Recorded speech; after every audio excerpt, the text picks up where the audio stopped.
Ida B. Wells was born on July 16, 1862, in Mississippi. She went to Rusk University, but had to drop out because her parents had gotten yellow fever and died. Since she was the oldest of 8, she took care of them. To support her family, she became a teacher in rural Mississippi.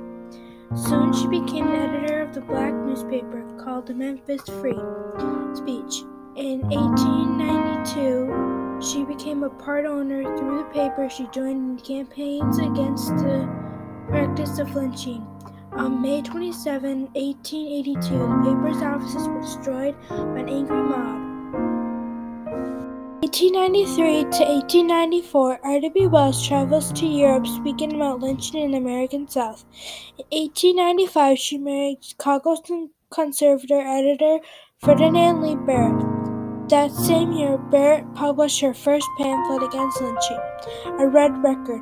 Over the years, Barrett wrote numerous other pamphlets and articles, and conducted speaking tours throughout the United States and Europe. By 1909, Ida B. Wells was the most prominent anti-lynching campaigner in the United States. In the early 1890s, she labored mostly alone in her effort to raise the nation's awareness and investigation about these usually unpunished murders.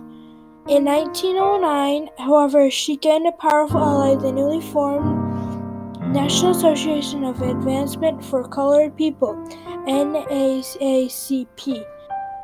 After starting a family in 1896, Ida B. Wells turned her attention to fairness in the school systems, women's suffrage, community organizations, and job training, political representation, and equal housing. She was also one of the founders of the National Association of Colored Women, the NACOW, the National Association for Advancement of Colored People, the NAACP.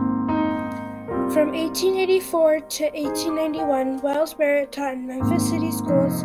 Ida B. Wells spent Friday afternoons with other teachers at Memphis Van Street Christian Church, reading essays and discussing literature. The meetings closed with the reading of the Evening Star, an internal publication that was prepared and read by the editor. Wells-Barrett eventually became the editor, and her writing came to the attention of Reverend R.N., county pastor of the Turbocano Missionary Baptist Church. He asked her to write for The Living Way, a religious weekly. She soon began writing regularly for the black press. Throughout the country, at 1889 meeting the Colored Press Association to Washington, D.C., she was elected secretary. Later that year, she was invited to become editor and partner in the Free Speech and Headlight, a militant journal owned by the Reverend Taylor Nightingale, pastor of the Bale Street Baptist Church, and J. Several of the greatest riots and most brutal burnt-off raids of the mobs have been suggested that the inside of the daily papers in the offering-seeing community. If the newspaper would suggest lynching as the accounts of alleged crime and could be held illegally as morally responsible for reporting the threats of lynching were heard, or it's feared that the guilty one is caught, he will be lynched, or there will be cries of lynch him. The only reason that threat was not carried out was because no leader appeared. A long step toward remedy will have been taken, a multitude of counsel. There is wisdom upon the grave question presented by the slaughter of innocent men, women, and children.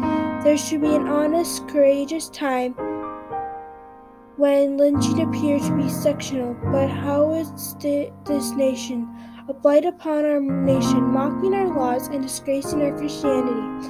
Because the people who were killing them were proud of what they were doing, and they were killing. Ida B. Wells wrote many quotes on her perspective of lynching and women's rights. These are just a few.